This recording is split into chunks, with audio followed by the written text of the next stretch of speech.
Hello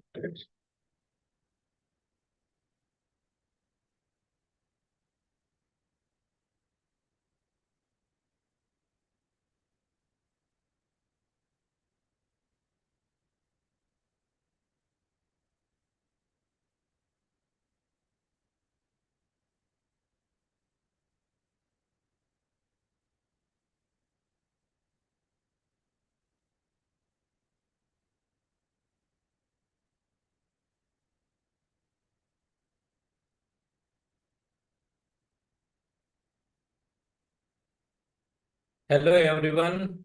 Am I audible? You can reply by message.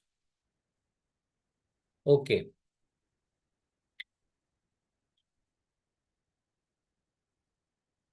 So dear friends, hopes that everyone is doing sincerely the preparation of upcoming examination. Being an aspirant of this district judge preliminary examination, civil procedure code is an most important subject. So from today we are going to start the discussion of civil procedure code 1908. Dear friends, everyone knows that the laws are divided in two parts or two kinds of law. That one is called as the substantive law and other is called as an procedural law. So for civil procedure code is concerned, it is an procedural law dealing with the procedure for suit relating to civil nature. Now if we see the codification of this civil procedure code, you can find that from 1908, this code is going to be applied for civil proceeding. First of all, in my view, to make the study of this civil procedure code, you need to understand the mechanism of this civil procedure code. दिवाणी प्रक्रिया संहिता 1908 हा दिवाणी दाव्यासाठी लागू असलेला प्रक्रिया कायदा आहे, procedural law आहे. आता प्रोसिजरल लॉ आणि सबस्टेंटिव्ह लॉ म्हणजे काय हे सगळ्यांनाच माहित आहे. सिव्हिल प्रोसिजर कोडचा अभ्यास करत असताना सगळ्यात पहिल्यांदा तुम्हाला त्याची स्कीम समजून घेणं गरजेचं आहे. Because I am having experience that lot of students ask the question, sir, how to prepare the civil procedure code? एकदम कॉमन प्रश्न आहे. सर सिव्हिल प्रोसिजर कोडचा अभ्यास कसा करायचा? Now for that end, you must understand the scheme of this code. हा code नेमका कसा इनॅक्ट झालेला आहे हे जर आपण लक्षात घेतलं तर आपण सहजरित्या हा प्रोसिजरल लॉ अभ्यासू शकतो. मग आपण जर सिव्हिल प्रोसिजर कोड 1908 हा जर मायन्यूटली बघितला, this code is having two parts. Civil procedure code 1908 is having two parts. In first part, it deals with the body of the code, and in second part, it deals with the schedule. If we see the body of the code, it is having 12 parts. Originally, it was 12 part. Right now, you can find the 11 part. Means 11 parts are there in the body of the code. And the 11 or 12 parts are divided in 158 sections.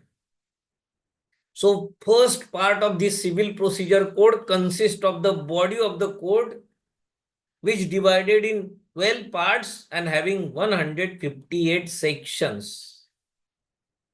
And the second part is dealing with the schedule. These are the two parts of the civil procedure code. दिवाणी प्रक्रिया संहितेमध्ये हे 2 part आहेत.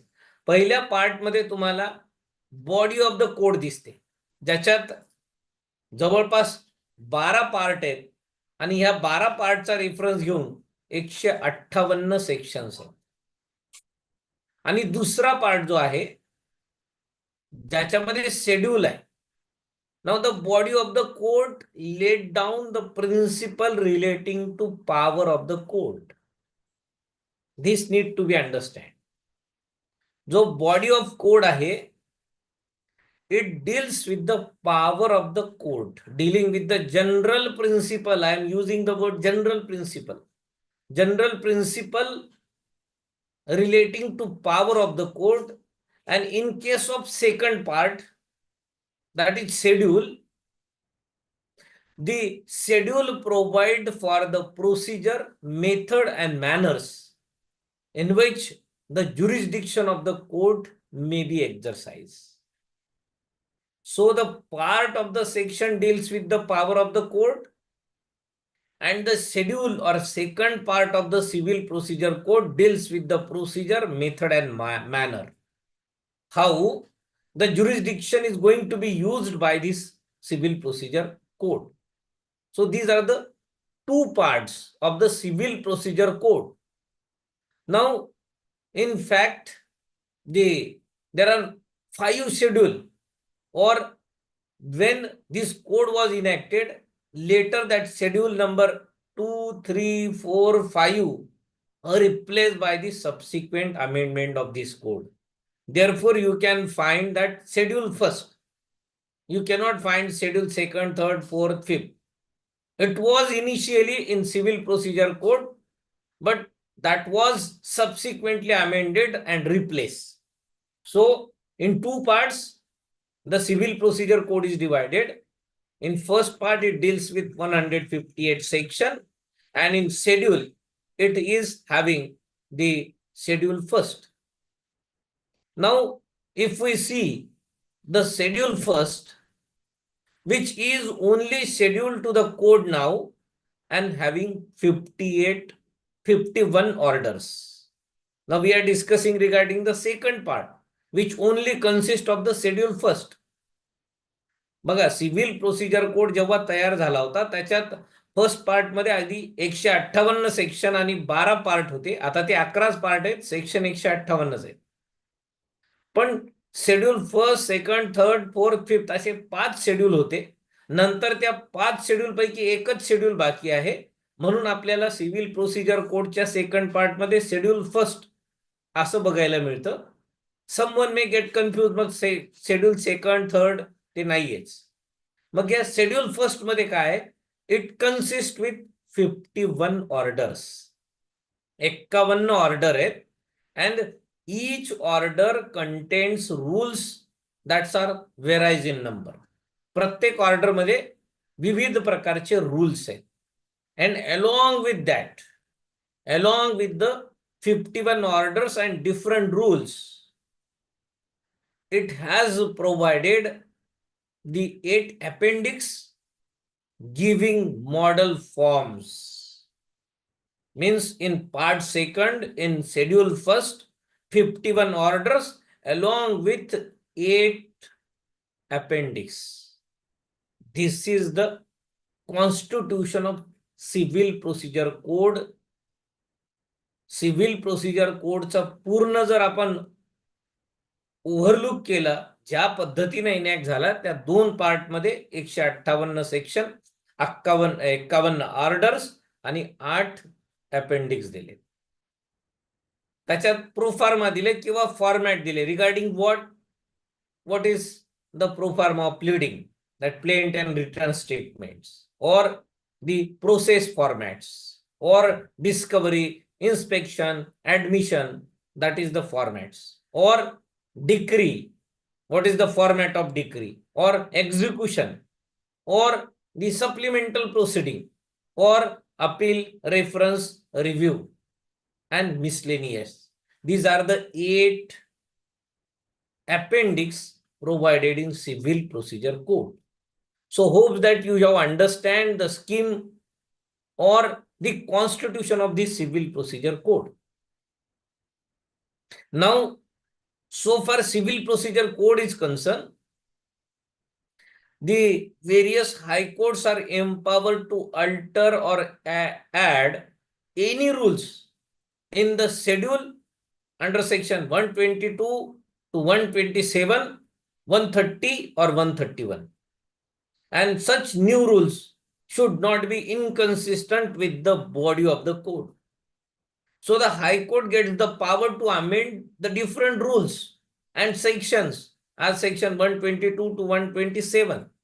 But when High Court make the amendment, it must be keep in mind that it should not be inconsistent with the body of the code. That's are the restriction imposed on the High Courts while dealing with the amendments. And so far the provision of the body of this code cannot be amended only by the legislator, and courts cannot amend the body of the code. So that is the bifurcation. Power of amendments are conferred on the High Court. So you can find that state amendment. Even recently you can find 2018 ची amendment तुम्ही बघू शकाल, किंवा section 9 subclause ए 9A ही जी amendment आहे ती तुम्हाला या 2018 मध्येही बघायला मिळेल. मग अमेंडमेंटची स्कीम कशी आहे, that for amendment of any section it required the legislative power, and for amendment of section 122 to 127 or 130 or 131, the High Court is having power to deals with the amendment. Now this is the Constitution of Civil Procedure Code. Now see, so far Civil Procedure Code is concerned, various students ask that whether they required to make the study of section initially or orders. But if we see the Constitution of Civil Procedure Code, you are required to make the study simultaneously. So keep this thing in your mind. Now we will proceed further. If we see the Civil Procedure Code, which has changed time by time, and some important amendments takes place which drastically change the proceeding in civil suits that can find in 1999 as well as 2002. These are the basic amendments, and the main object of the basic amendment is that these amendments ensure fair and natural justice as well as providing the speedy remedy by eliminating upward delay in the disposal of the cases. If we concentrate on the amendments which takes place in 1999 or 2002, the amendment tries to bring the speedy remedy as well as try to eliminate the delay in disposal of the cases. So you can find the basic amendment that summons should be delivered to the defendant within 30 days. Means it try to curb the delay in serving the summons. Or you can say that the written statement, there is an limitation for filing the written statement. It should be filed within 30 days, or court may extend this period up to 90 days only. Now these are the outcomes of this amendment brings in Civil Procedure Code in 1999 or 2002. Now the basic purpose of this is nothing but what delay is going on so far procedure is concerned, that is going to be curbed. So along with these amendment, it has bring the provision regarding the penalty for non-appearance, or in case of decree of payment, if the judgment debtor does not pay, he can be detained in civil prison. This is an outcome of this amendment. So on observing this amendment of 1999 or 2001, you can find that these all amendments are sought or to bring the speedy trial or speedy disposal of the civil cases. So this is the prima facie scheme and object of this Civil Procedure Code. Now, as I already contended that there are 12 parts right now, that are 11, which are divided in section 158. 158 sections are there. Now, so far, the natural thing is that section 2 of this act deals with the definition. So almost in various examination, the common questions are going to be asked on the some important definition as like decree, judgment. So these are the common area on which the questions are going to be asked on all the law examination, either LLB or district judge or JMFC or any examination deals with this concept. So being an most important provision that deals with the definition, section 2 subclause 2 that deals with the decree. We are not going to discuss all the definition, but there are n number of confusion regarding the decree. When a court adjudicate a dispute after hearing, it has to either pronounce its decision by way of decree or dismiss the case. Now, such decision is called as a decree. I am not going in the actual definition of civil procedure code. Decree is a formal expression of adjudication which conclusively determine the rights of the party. That is the wording of section 2 subclause 2. Now, to understand that definition, we can simply define or we can simply discuss what is meant by the decree. So, whenever the court adjudicate a dispute after the hearing, it has to either pronounce its decision by way of decree or dismiss the case, and such decision is called as a decree.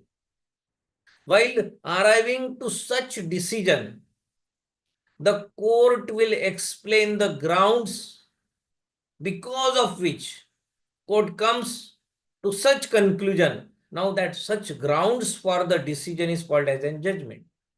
Whenever any decree has been passed and subsequently the court gives the reasoning why that decree has been passed, that part of giving reason is called as a judgment. So far decree is concerned, it merely formally declare the rights of the parties, which conclusively determine the rights of the parties, and it is in the process of adjudication only. There is difference between the adjudication and mere passing an order. Now see, an order is also a decision of the court, but which will not come under the head of the decree. An order will not determine the rights or liabilities of the parties. Any number of order can pass in one suit. The order can be passed in a suit as well as on application also. But decree cannot pass in application. Decree can pass only in suits. So suit is required. That suit deals with the civil matters, which conclusively determine the rights of the parties, and the formal declaration is required to be made by the court. That is called as a decree. And when the court gives the reason why that decree has been passed, that can be called as a judgment. So there is lot of difference between decree and judgment. So to constitute the decree, there should be an adjudication by a court in which the rights and liabilities of the parties have been determined conclusively, and it should be formally expressed by the court. This is the gist of this concept of decree. Judgment is something different in which the court gives the reason why the decree has been passed. That is the reason that judgment is quite bulky and decrees can find in short manner. Because it merely conclusively determine the rights of the parties. And when any rights has been determined, why that rights are going to be determined, the reasons are given in the judgment. So there is lot of difference between judgment and decree. While practicing in court, you better know what is the decree, what is the judgment. But for examination point of view, you have to understand the wording of section 2 subclause 2 that deals with the decree. So whenever you start the study of the civil procedure code, minutely go in the definition as like decree, judgment, Now, common definitions are there, judgment debtor or the decree holder. These are the common. There are n number of concepts which are not defined in civil procedure code, but that's are going to be asked. Now we using the word while discussing the decree, what is meant by suit.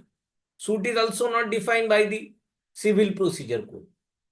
So if the question is going to be asked in objective manner regarding the suit, you are required to depend upon the judgments given by the apex court.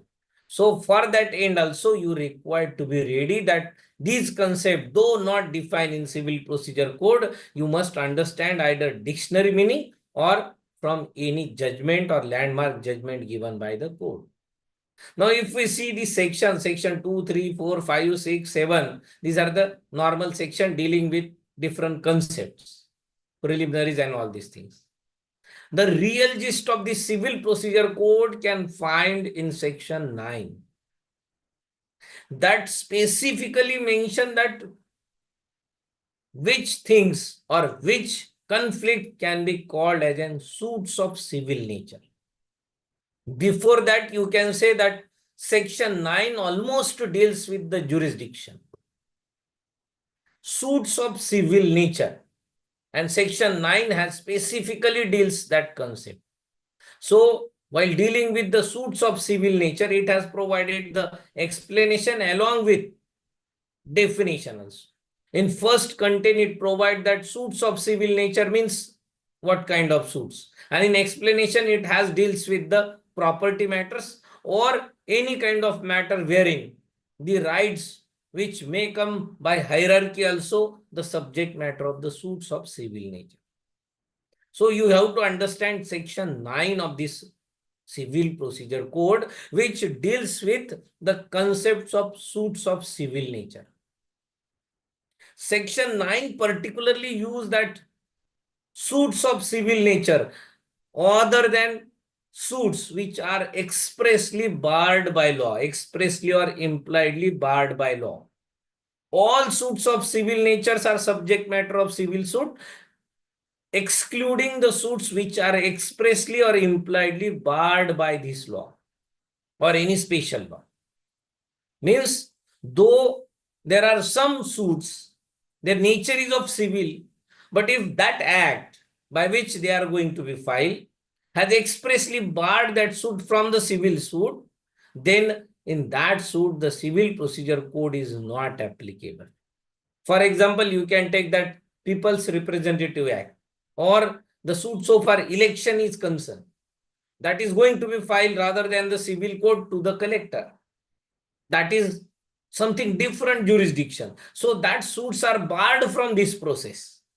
So section 9 specifically mention this wording that suit which are expressly or impliedly barred by this special law, except that all kinds of suit relating to civil nature are subjecting to the civil procedure code. That is section 9.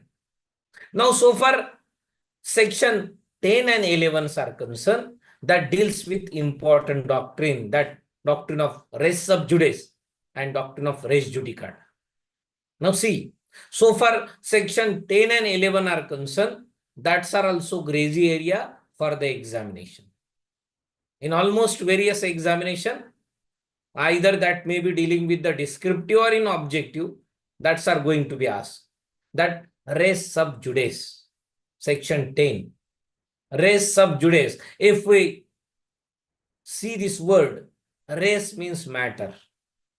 Sub judice means pending judicial inquiry. So res sub judice, the expression means a matter which is pending judicial inquiry. So according to section 10 of the Civil Procedure Code, when a suit is pending before competent court between the same parties under the same title, no other court in India should entertain and try such suit. So section 10 plainly deals with the wording that whenever any suit is pending before the competent court between the same parties, then any another competent court overall in India cannot entertain or try such suit. Now, this is the plain wording. Everyone knows that what is meant by matter sub judice or matter pending, or when the judicial inquiry is pending. But randomly, if I ask the question that what is the object of enacting section 10, then it may create an confusion. You better know that we are not allowed to discuss even a matter which is already pending before the court. But if we see the purpose of section 10 and 11 of the Civil Procedure Code, it particularly deals with bringing the finality of the adjudication made by the competent authority. See, I am talking in different manner, which is not present in actual wording of section 10 or 11. जर आपण section 10 आणि 11 या दोन सेक्शनचा मुख्य उद्देश बघायचं झालं, तर या दोन्ही सेक्शनचा मुख्य उद्देश असा बघायला मिळेल की सेक्शन 10 असं म्हणतं की जे मॅटर एखाद्या सक्षम न्यायालयासमोर त्याच पार्टीमध्ये प्रलंबित असेल तर दुसरं कुठलंही न्यायालय तसा दुसरा दावा इंटरटेन करू शकणार नाही. वाय? Because it tries to bring the finality. Once one authority is entertaining with the suit, the other court should not exhaust by the parties. Otherwise, what's happened? If section 10 is not present in Civil Procedure Code, everyone try to file the suit in different courts where that party can impress the court. एकच दावा 4-4 ठिकाणी दाखल केला असता पार्टीने आणि जिथे त्यांना possible होईल तिथे त्यांच्या पद्धतीने डिक्री मिळवली असती. म्हणून सेक्शन 10 पर्टिक्युलरली असं म्हणतं की when A matter pending before the competent court, then subsequent matter cannot file in any another competent court. Now, while observing the wording of section 10, you can easily find out 3-4 ingredients that there must be suit. The suit must be pending before the competent court. Then the suit must be between the same parties and that court has not yet pronounced the judgment.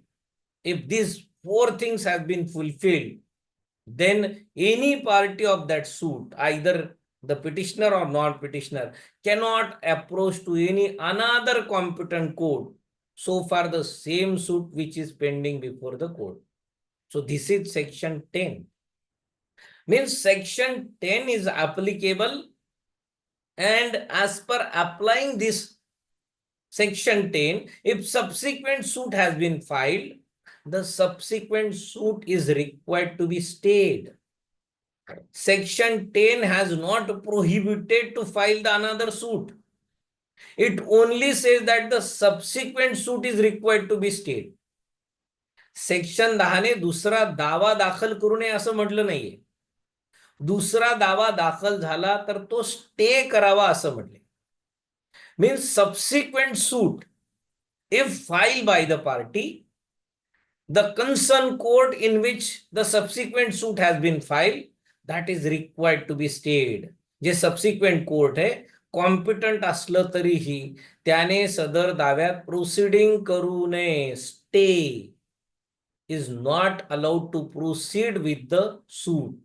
दाखल झालेला आहे तसाच पडू द्यायचा, proceed करायचं नाही. You are not allowed to proceed the suit. That is the object of section 10 that deals with res sub judice.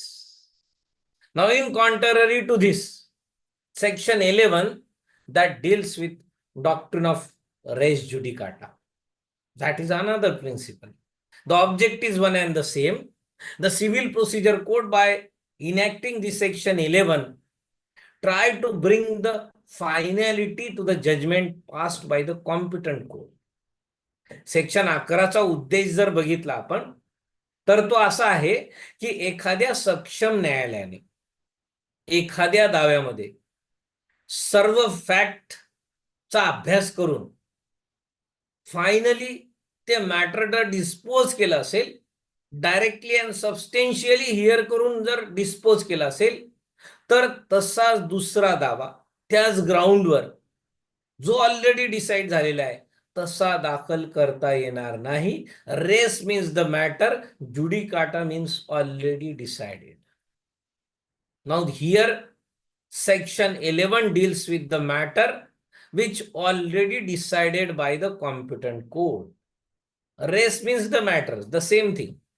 And judicata, which is the Latin term, judicata means already decided. The expression res-judicata means matter already decided by the competent court. That is most important thing. Matter already decided by the competent court. It does not merely matter decided by the court. It must be decided by the competent court only. So, section 11 of the Civil Procedure Code deals with the res judicata, and according to section 11, a court shall not try. Here section 11 use the wording court shall not try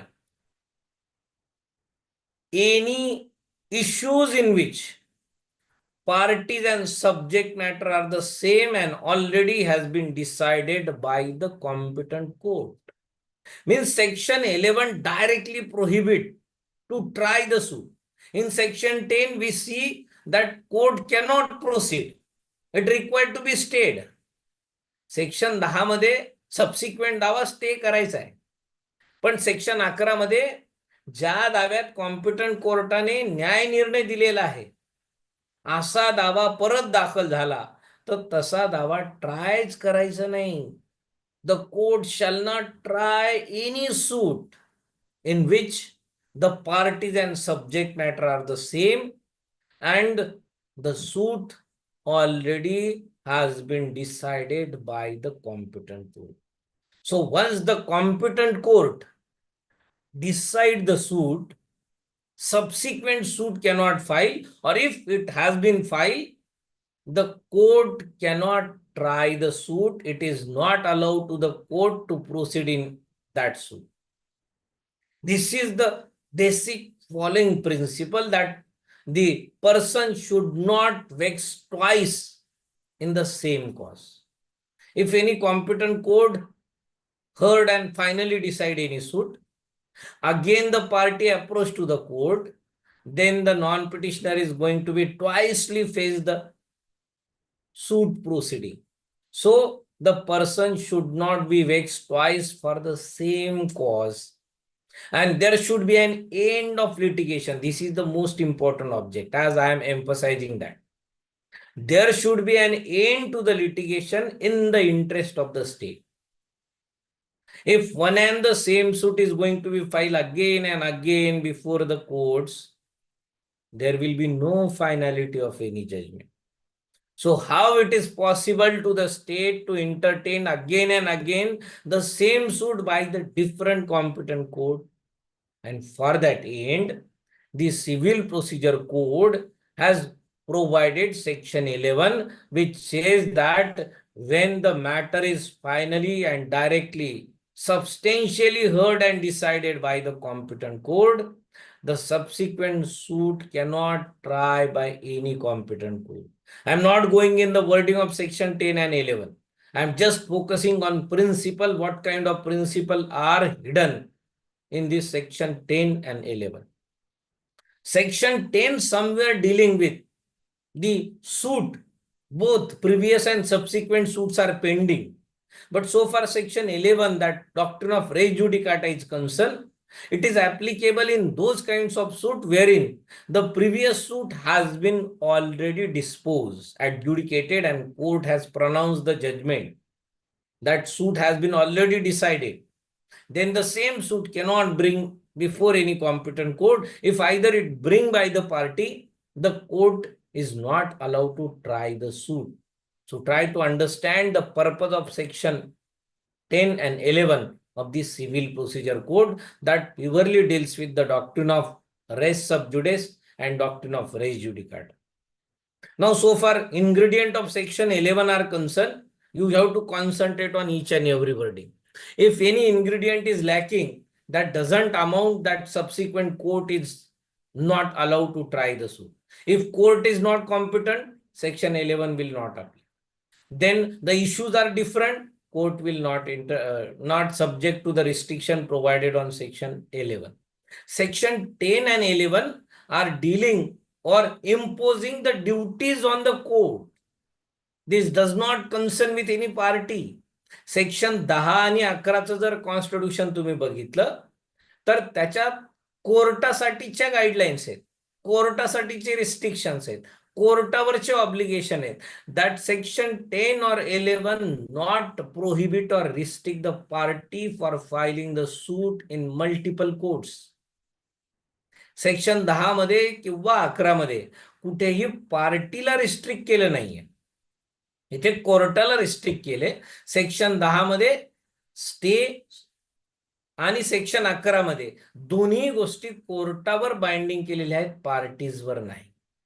Therefore, I am saying that the object of section 11 that there should be an end of litigation in interest of the state. Now, after that, if we proceed to the another sections, hope that you have understand the gist of section 10 and 11.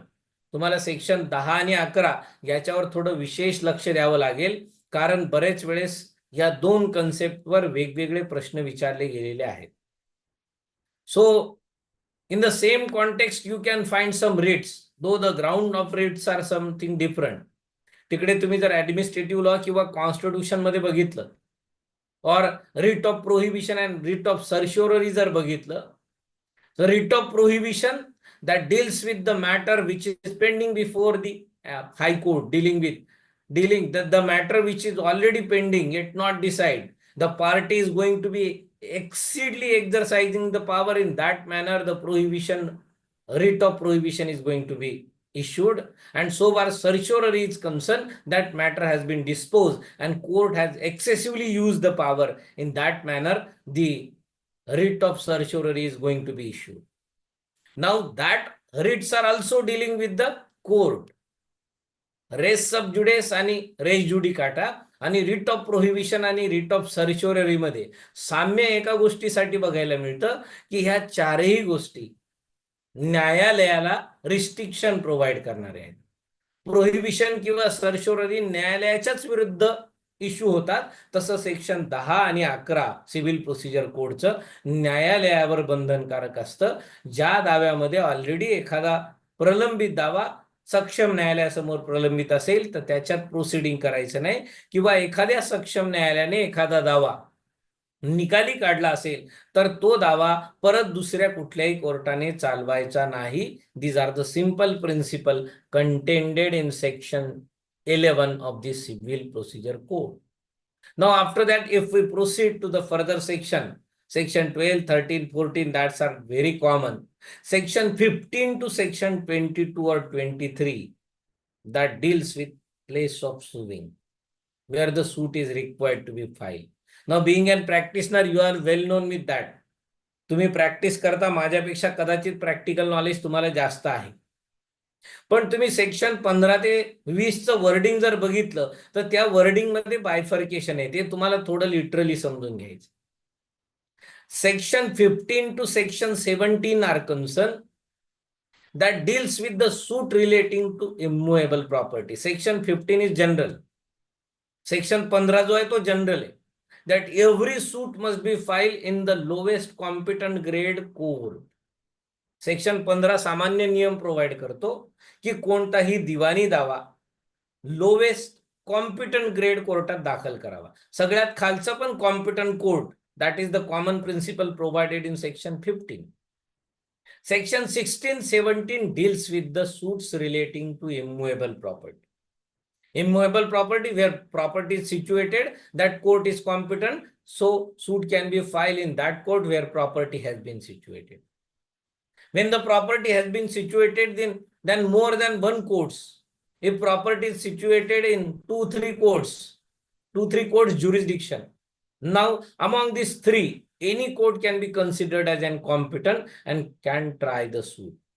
So if we see section 15, the basic purpose of section 15, though it is not enumerated in civil procedure code, section 15 जर आपण वाचला तर त्याच्यात त्याचा नेमका उद्देश काय हे तिथे वर्डिंग मध्ये सापडणार नाही आपल्याला. Why section 15 emphasise that the suit must be file in lowest grade competent court. The object of this section is that every non-petitioner or respondent is required to be a defendant to appear in the court.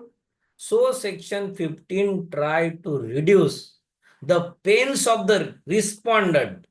If we observe all these provisions, section 15, 16, 17, 18, 19, 20, hey 5-6 section जर तुम्ही observe केले तर ह्या सेक्शनचं mechanism किंवा इनॅक्टमेंट करत असताना लेजिस्लेटरने वादीच्या ऐवजी प्रतिवादीवर जास्त लक्ष कॉन्सन्ट्रेट केले. या सेक्शन मध्ये जी प्रक्रिया दिली आहे ती प्रतिवादीला कसं सुख देता येईल, प्रतिवादीला कसं इझी मोड मध्ये न्यायालयात येता येईल याचा विचार केला गेलेला आहे. Therefore, I am saying that the place of suing is concerned, the important is given to the respondent rather than the plaintiff. वादीच्या ऐवजी प्रतिवादीला जास्त महत्व दिलेले. म्हणून सेक्शन 15चा प्लेन प्रिन्सिपल असं म्हणतो that whenever any party wants to file the suit, the suit must be filed in lowest grade competent court. Now after that, so far immovable property is concerned, you are well known that where property has been situated, then that is the competent court. When property is situated in multiple courts, any court among that multiple court is having competent to entertain the suit. Now this is pertaining to immovable property. So far movable properties are concerned, what wrong has been sustained to the movable property, that is the appropriate place of filing the suit. Now these are the common principle. You are not going to go in detail so far understanding these provisions are concerned.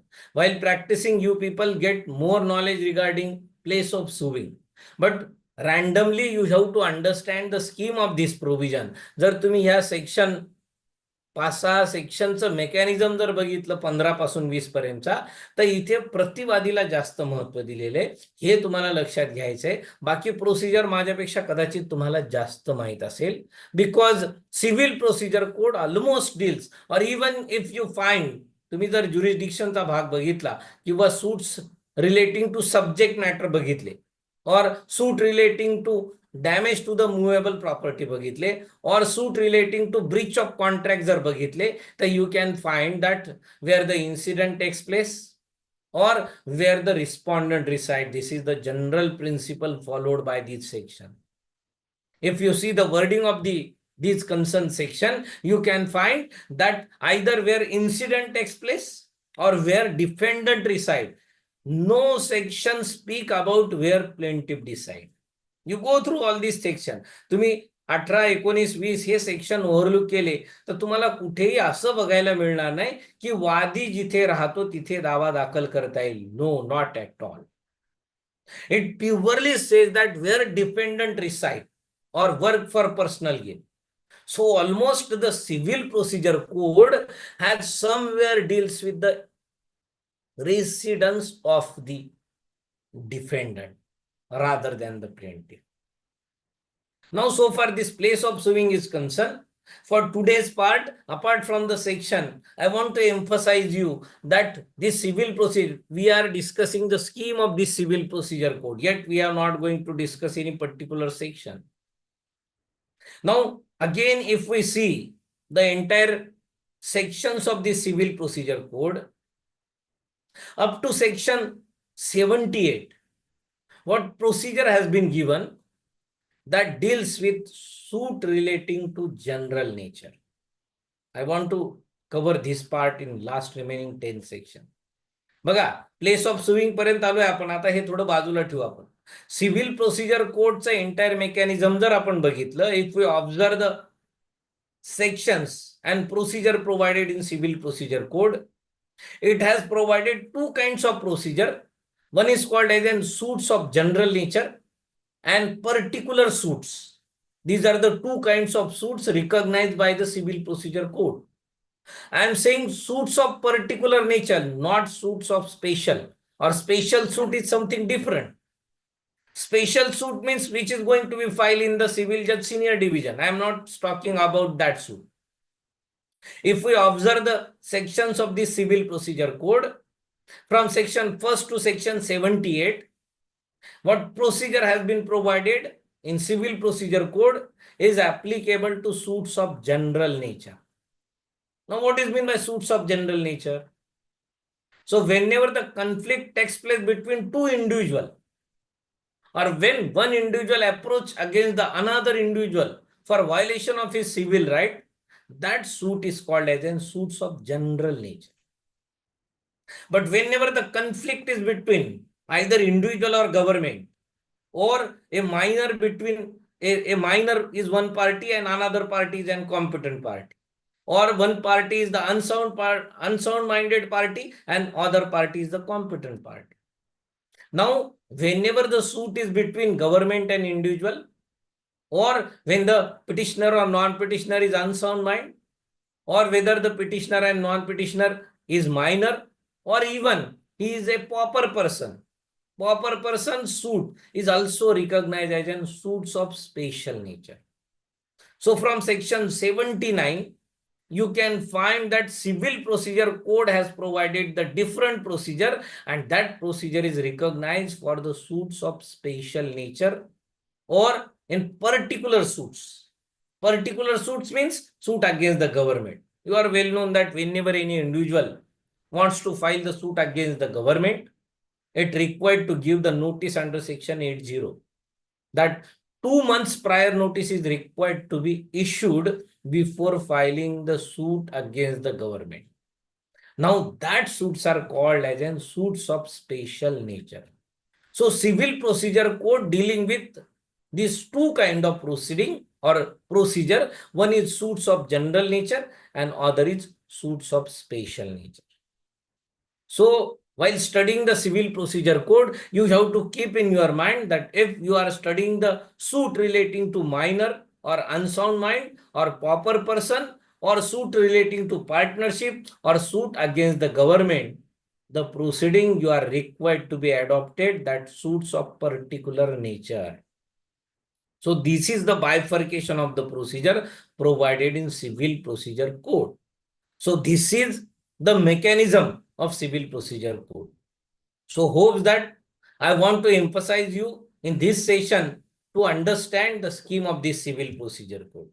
दिवाणी प्रक्रिया संहितेत जे 2 part दिलेले आहेत, पहिला part जो आहे तो सेक्शनचा आहे, दुसरा पार्ट ऑर्डरचा आहे, ज्याच्यात 51 ऑर्डर आहेत. या ऑर्डरमध्ये वेगवेगळे रूल आहेत. कृपया कोणीही आधी सेक्शन वाचून नंतर ऑर्डर वाचतो असं करू नका. You are required to understand the section and order simultaneously, because when you see the place of suing, once you understand that where you are going to file the suit, you are required to understand the parties of the suit. And while dealing with the parties of suit, any section is not dealing with the parties of suit, but order first deals with the parties of the suit. That who can be called as an petitioner, non-petitioner, then joinder of the petitioner, non-joinder of the petitioner. So these are the things which have been provided in the part 2 of the Civil Procedure Code dealing with order first, that parties to the suits. Necessary party, proper party, joinder, non-joinder. These are the concepts which are dealing in the order or provided in order first. So you are required to make the studies simultaneously. So rather than going through the section, you are required to go through the stages of the civil suit. So once try to understand what are the stages of the civil suits are there. I know that it is not possible to cite out the exact stages of the civil suit. In comparison to the civil, in criminal we can find that specific stages. फौजदारी खटला असला की आपल्या सगळ्यांना मुख पाठ आहे की 3 स्टेज असतात, इन्व्हेस्टिगेशन, इन्क्वायरी अँड ट्रायल. तसं सिव्हिल प्रोसिजर मध्ये किंवा दिवाणी दायाच्या स्पेसिफिक स्टेजेस आपल्याला सांगता येणार नाही. That are multiple. It changes as per the act of the parties. So, prima facie, broadly, you have to understand some important stages as like that filing of the suit, then summons to the other party, then appearing of the non-petitioner. These are the broad stages of the civil suit. So once you start the civil proceeding or civil procedure code for the study, you go through the broad stages and then observe the section along with the orders and rule. Then and then only you can easily cover the civil procedure code. So this is merely an introduction for the civil procedure code.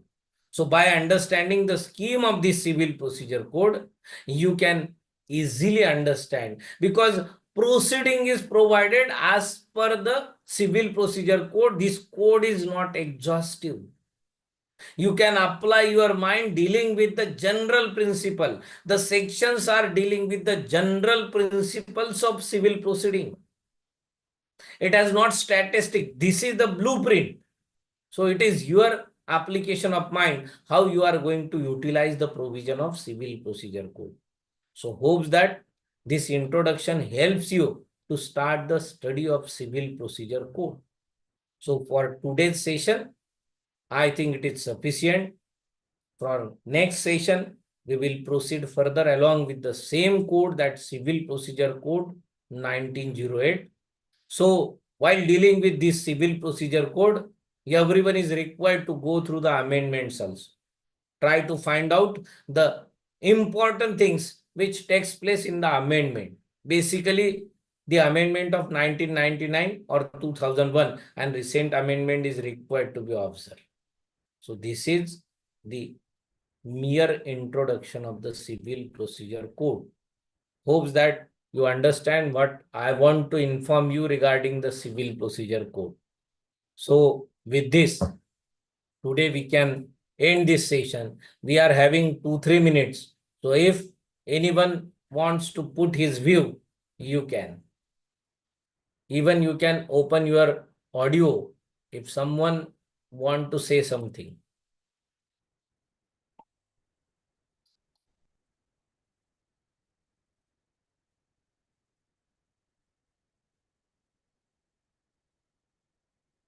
Now someone has asked that section 80 can explain, sir. Now section 80 deals with the statutory notice. So far, suit against the government is concerned, or whenever government wants to file the suit against the individual, according to civil procedure code, it required to give the 2 months prior notice before filing the suit. And that notice is statutory notice. Parties cannot escape from this. जेव्हा एखादा व्यक्ती शासनाच्या विरुद्ध दावा दाखल करू इच्छितो, civil procedure कोडच्या सेक्शन 80 नुसार त्या व्यक्तीने शासनाला 2 महिन्याची प्री नोटीस द्यायला पाहिजे. त्याच्यानंतरच त्याला कुठलाही दावा दाखल करता येईल. आता ह्या नोटीसचं प्रयोजन यासाठी आहे, object behind this notice is that being an state the protector of the rights of the parties, शासन हेच लोकांच्या अधिकाराचं रक्षण करत आहे. त्यांनीच जर अधिकाराचं उल्लंघन केलं तर कुठेतरी ऍडजस्टमेंटला चान्स असावा, म्हणून सेक्शन 8 नुसार 2 months नोटीस इज रिक्वायर्ड. आणि तुम्ही जर नोटीसचे कंटेंट बघितले तर त्याचा ऑब्जेक्ट असा बघायला मिळतो की या 2 महिन्यात जे काही इश्यूज आहेत ते सेटल करण्यासाठी अपॉर्च्युनिटी मिळायला पाहिजे, म्हणून सेक्शन 80 ची नोटीस देणं सेक्शन सिव्हिल प्रोसिजर कोडने अनिवार्य केलेलं आहे. It's okay. अजून कोणाला काय विचारायचंय? Yes, you can. Notice can exam, yes. In emergency matter, notice can exam, but it required the pre-consent of the collector or executive head. काही इमर्जन्सी किंवा पब्लिक न्यूसन्सचे जे मॅटर्स असतात ह्याच्यामध्ये नोटीस एक्झाम केली जाऊ शकते. If there is an immediate need to file the suit in case of public nuisance, the notice can be exempted.